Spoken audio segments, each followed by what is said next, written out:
নমস্কার বন্ধুরা, আমি ডক্টর রিপন সরকার। আজকের এই ভিডিওতে আপনাদেরকে জানাবো, যদি আপনার দাঁতের সমস্যা হচ্ছে, অর্থাৎ আপনার দাঁত যদি দুর্বল এবং নরম, দাঁত ধীরে ধীরে খালি ক্ষয়ে যাচ্ছে এবং দাঁত নড়ে যাচ্ছে, তার কারণে আপনাকে বারবার ডেন্টিস্টের কাছে গিয়ে দাঁত তুলে নিয়ে আসতে হচ্ছে। এই যে দাঁত নড়ে যাওয়া, দাঁতের দুর্বলতা, দাঁতের ক্ষয়, সেগুলো আপনারা কি হোমিওপ্যাথিক ওষুধকে আপনার দাঁতকে সুন্দর করে তুলতে পারবেন এবং আপনার দাঁতকে মজবুত করতে পারবেন, সেই বিষয় নিয়েই কিন্তু আজকের এই ভিডিও। তো আমি ডক্টর রিপন সরকার, আমার এই ইউটিউব চ্যানেলে আপনাদের সকলকে জানাই স্বাগতম। আশা করি আপনারা সকলেই ভালো আছেন, সুস্থ আছেন। আপনারা যেন ভালো থাকতে পারেন এবং সুস্থ থাকতে পারেন, সেই আশা নিয়েই আমি প্রত্যেক দিন আমার এই ইউটিউব চ্যানেলে ভিডিও আপলোড করে যাচ্ছি। অবশ্যই আপনারা এই ভিডিওগুলো দেখে উপকৃত হচ্ছেন। আর যদি আমার চ্যানেলে আপনি নতুন এসেছেন, অবশ্যই চ্যানেলটাকে সাবস্ক্রাইব করে রাখুন এবং পাশে থাকা যে ঘন্টা মতো চিহ্নটি রয়েছে সেটা টিপে দিন। দেওয়ার পর অল নোটিফিকেশন করে রাখুন। তাহলে কি হবে, যখনই আমি এই ধরনের ভিডিও আপলোড করব, সঙ্গে সঙ্গে সর্বপ্রথম আমার এই ভিডিওটি আপনাকে শো করাবে আর একটি নোটিফিকেশন মেসেজ চলে যাবে। তাহলে চলুন মূল বিষয়ে ফিরে যাই। দেখুন, এই দাঁত, আমি আগেই বললাম যে দাঁত কিন্তু আমাদের এই মুখের অর্থাৎ ফেসের একটি সৌন্দর্যতা। এই দাঁত যদি না থাকে, আমাদের কিন্তু ফেস বা মুখের সৌন্দর্যতা হারিয়ে যায়, দেখতে বৃদ্ধের মতন মনে হয়। কেউ চায় না যে তার দাঁত নড়ে যাক বা ডেন্টিস্টের কাছে গিয়ে তুলে নিয়ে আসুক, এটা কিন্তু কেউ চায় না। কিন্তু কি করা যাবে, এই দাঁতের নানান ধরনের সমস্যা দেখা যায় অনেকেরই। দাঁত দিয়ে রক্ত পড়ে, দাঁতে পায়রিয়া লেগে থাকে, দাঁতটা ক্ষয়ে যেতে থাকে। যার জন্য কি হয়, সেই ক্ষয়ে যাওয়া দাঁতের মধ্যে যখন আপনি কিছু খেতে লাগেন, সেই খাদ্যের কণাগুলো যখন সেই ক্ষয়ে যাওয়া দাঁতের মধ্যে প্রবেশ করে, তখন কি হয়, ভীষণ যন্ত্রণা হয়। যার জন্য আপনি কিছুই খেতে পারছেন না। যার জন্য আপনার এই শরীরের যে বা মুখের যে দাঁতটা, হুম বাধ্যতামূলক আপনাকে কিন্তু ডেন্টিস্টের কাছে গিয়ে তুলে নিতে হচ্ছে।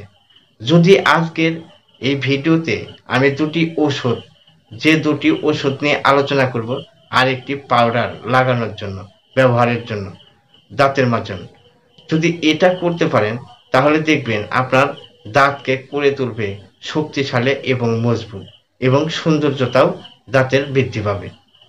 তো দেখুন, এই যে দাঁত, এটা কি হয়, অনেকেই ঠিকঠাক মতন ভালো করে পরিষ্কার পরিচ্ছন্ন করে না। দাঁতকে যত্ন নিতে হলে আপনাদেরকে দুবার করে ব্রাশ করতে হবে, সকালে এবং রাত্রিতে খাওয়ার পরে। সেটা আপনারা অনেকেই আছেন যে সামনের দিকে ঘষেই রেখে দেন, কিন্তু না, দু সাইডেই আপনারা কিন্তু ভালো করে দাঁতটা মাজবেন। তাহলে মাজলে কি হবে, দেখা যায় যে আমাদের যে খাবার পরে খাদ্যের কণাগুলো এই দাঁতের ক্যাভিটিতে ঢুকে যায়, হ্যাঁ, সেখানে গিয়ে কি হয়, একটা পচন ক্রিয়া সৃষ্টি হয়। তার কারণে কিন্তু মুখে দুর্গন্ধ হয় এবং পায়রিয়া জমে যায়। তার জন্য কিন্তু দাঁতগুলো একদম খুব তাড়াতাড়ি নষ্ট হতে থাকে। এবং এই দাঁত নষ্ট হওয়ার পিছনে আরও কারণ রয়েছে, যেরকম যদি আপনার ক্যালসিয়াম কমে যায়, সেক্ষেত্রেও কিন্তু এই দাঁত পড়ে যায় খুব তাড়াতাড়ি। ঠিক আছে, এই যে এই ক্যালসিয়াম আপনার দাঁতকে যে শক্ত করবে, তার জন্য একটি ওষুধ আপনাদেরকে জানিয়ে দেব। তাই আপনারা দাঁতের যত্ন খুব ভালো করে রাখবেন। এই দাঁত যদি আপনার না থাকে, এর চেয়ে দুঃখের আর কিছু নেই। কোথাও খেতে যাবেন, আপনি চিবোতে পারবেন না, বাড়িতে খাবেন, চিবোতে পারবেন না। আপনার দেখা গেল যে একটি আপেল খাওয়ার ইচ্ছে হয়েছে, সেটা কামড়িয়ে খেতে পারবেন না। তাহলে কত কষ্টকর। আর যদি এই দাঁত দিয়ে আমরা চিবিয়ে না খাই, সেক্ষেত্রে কিন্তু আমাদের হজম প্রক্রিয়াটাও কমজোরি হয়ে যায়। কারণ স্টমাক অর্থাৎ লিভারটা অত তাড়াতাড়ি ডাইজেস্ট করতে পারে না। ঠিক আছে, আর দাঁত দিয়ে কিন্তু আমরা অর্ধেক খাবার ফিনিশিং করে তারপরে ভিতরে নিয়ে নিই। কিন্তু এই দাঁত যদি না থাকে, তখন কি হয়, গিলে গিলে খেতে হয়। তাহলে হজম প্রক্রিয়া একটু কমজোরি হয়ে যাবে। তাই এই দাঁতের যত্ন আপনাদেরকে নিতেই হবে। চলুন তাহলে এবার মূল বিষয়ে যাব। আপনাদেরকে এই দাঁতের সমস্যার জন্য আপনারা কি ওষুধ খাবেন। দেখুন, এই যে আমি একটি কথা বললাম যে দাঁত যখন নষ্ট হতে থাকে, দেখবেন আপনার কিন্তু যে মাসুলগুলো আছে, দাঁতের গোড়া দিয়ে যে মাংস পেশিগুলো আছে, সেগুলো ধীরে ধীরে নিচের দিকে নামতে শুরু করে, আর আপনার দাঁতের আকার হয়ে যায় স্বাভাবিকের থেকে বড়, তাই কি না? আর এই দাঁত নড়ে যায়। সেই ক্ষেত্রে একটি হোমিওপ্যাথিতে বায়োকেমিক ফর্মে বড়ি আকারে আপনারা পাবেন। সেটা কি?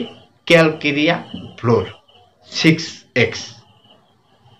এই ক্যালকেরিয়া ফ্লোর আপনার যদি দেখা গেল যে ভিতরে গর্ত হয়ে আছে, যা কিছু খাচ্ছেন আপনার যন্ত্রণা হচ্ছে, স্পর্শই আপনার সহ্য হচ্ছে না, এই ক্যালকেরিয়া ফ্লোর সেটা কিন্তু আপনাদেরকে কমিয়ে দিবে। তাহলে কি হবে? যে এই ক্যালকেরিয়া ফ্লোর 6X শক্তিতে 4টা করে বড়ি আপনারা কি করবেন? সকালে, দুপুরে, রাত্রিতে 4টা করে বড়ি চাবাবেন, একটু চুষবেন, আর একটু উষ্ণ গরম জল এর সাথে খেয়ে নেবেন। তাহলে দেখবেন আপনার এই দাঁতের মানে শক্তিশালী বৃদ্ধি করবে এই ওষুধটা। আর যেটা আমি বললাম যে ক্যালসিয়ামের যদি ঘাটতি থাকে, তাহলে কি ওষুধ? সেটা হচ্ছে ক্যালকেরিয়া ফস। এই ক্যালকেরিয়া ফস 6X শক্তিতে খেতে হবে। দেখা গেল আপনার ঘন ঘন দাঁতটা নড়ে যাচ্ছে, ঘন ঘন ডেন্টিস্টের কাছে গিয়ে আপনি দাঁতটাকে তুলে নিয়ে আসছেন, দাঁত একদম দুর্বল, কমজোরি হয়ে গেছে, দাঁতে কিছু স্পর্শ করতে আপনার ব্যথা যন্ত্রণা হচ্ছে। দেখা যাচ্ছে যে এইরকম ক্ষেত্রে যদি আপনারা ক্যালকেরিয়া ফস 6X শক্তিতে খেতে পারেন, দেখবেন আপনার ক্যালসিয়ামের ঘাটতি পূরণ করবে। এবং এই দুটো, তাহলে এটাও কিন্তু বায়োকেমিক ফর্মে 4টা করে বড়ি সকালে, দুপুরে, রাত্রিতে। এটা 4টা করে বড়ি চাবিয়ে চুষে উষ্ণ গরম জল খেতে হবে। তাহলে আপনাদেরকে বললাম ক্যালকেরিয়া ফ্লোর 6X আর ক্যালকেরিয়া ফস 6X। আপনারা এই দুটো ওষুধ একত্র করবেন। ওইটার 4টা, ক্যালকেরিয়া ফ্লোর 4টা বড়ি নেবেন, আর ক্যালকেরিয়া ফস এটার 4টা বড়ি নেবেন। তাহলে মোট 8টা বড়ি হলো। তাহলে এই 8টা বড়ি আপনারা কিন্তু 3বারের জায়গায় 2বার খেলেও কাজ হবে। সেটা কিভাবে? সকালে আর রাত্রিতে। ঠিক আছে? খাবার পরে একটু উষ্ণ গরম জলের সাথে আগে বড়িটা আপনারা চিপিয়ে চুষে একটু উষ্ণ জল খেয়ে নেবেন, খুবই ভালো রেজাল্ট হবে। আর যেটা আমি বলছিলাম যে আপনারা কি দাঁতের মাজন অর্থাৎ পাউডার ফর্মে পাওয়া যায় হুইজাল কোম্পানির, ঠিক আছে, হিক্কা লাভা। এই হুইজাল কোম্পানির হিক্লা লাভা এই পাউডারটি আপনারা ইউজ করবেন সকালে, রাত্রিতে। সকালে একটু ভালো করে মাজলেন, সেটা হাতের তালুতে পাউডারটা নিয়ে দাঁতটাকে ভালো করে মাজলেন, সামনের দিকেও ঘষবেন, পিছনের দিকেও ঘষবেন। ঠিক আছে? এই হিক্কা লাভা পাউডারটি হুইজাল কোম্পানি, এই যে ছবিতে দেখতে পাচ্ছেন, এটা কিন্তু খুবই ভালো কাজ করে থাকে দাঁতের জন্য। দাঁতে পোকা ধরা, দাঁতের দুর্বলতা, মুখে দুর্গন্ধ, তারপরে এই যে এই পেস্টটি যদি আপনি ইউজ করেন, দেখবেন বাজারের যে পেস্টটি আপনি ব্যবহার করছেন তার তুলনায় খুবই ভালো, খুবই সুন্দর। ঠিক আছে? তো আজকে এই ভিডিওটি এই পর্যন্তই রাখছি। আগামীকাল আরেকটি নতুন ভিডিও নিয়ে আপনাদের সাথে হাজির হব। ততক্ষণে বিদায় চাইছি। আপনারা ভালো থাকবেন, সুস্থ থাকবেন। নমস্কার।